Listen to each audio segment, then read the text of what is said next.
আল্লাহ বলেন কোনো বিষয় সম্পর্কে কখনো বলো না যে আমি ওটা আগামীকাল অবশ্যই করব। এটা কখনো বলো না। তিনি আসলে বলেননি বলো না, লা তাকুল, তিনি বলেছেন লা তাকুলান্না, বলার সাহসও করো না, কখনো না যে কোনো কিছু সম্পর্কে যে আমি অবশ্যই আগামীকাল এটা করব। আপনি যদি আয়াতের এখানে থেমে যান তাহলে দৃশ্যত সমস্যা দেখা দেয়। কারণ আপনার বস বলেন আপনাকে অবশ্যই এই অ্যাসাইনমেন্ট আগামীকাল জমা দিতে হবে, আপনি তখন বলেন অবশ্যই আমি আগামীকাল জমা দিব, শিওর শিওর ইনশাআল্লাহ। কখনো কখনো আপনি ইনশাআল্লাহ বলেন, কখনো বলেন না। কিন্তু মানুষ নিশ্চয়তামূলক ওয়াদা করে সব সময়। হ্যাঁ হ্যাঁ আমি নিশ্চিত যাব। তুমি কি দাওয়াতে আসছো? হ্যাঁ হ্যাঁ আমি নিশ্চিত যাব। কিরে জুমায় যাবি তো? হ্যাঁ হ্যাঁ অবশ্যই। আমরা এইসব নিশ্চয়তামূলক কথা বলি সব সময়।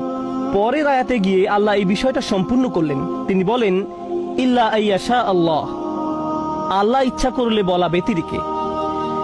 একমাত্র ব্যতিক্রম হলো আমার এটা করার ইচ্ছা শতভাগ যদি আল্লাহ ইচ্ছা করেন। এই জন্য মুসলিম সংস্কৃতিতে আমরা যখন ভবিষ্যৎ নিয়ে কথা বলি আমরা ইনশা আল্লাহ শব্দ ব্যবহার করি। আল্লাহ যদি চান আগামীকাল 3টায় তোমার সাথে দেখা হবে ইনশাআল্লাহ।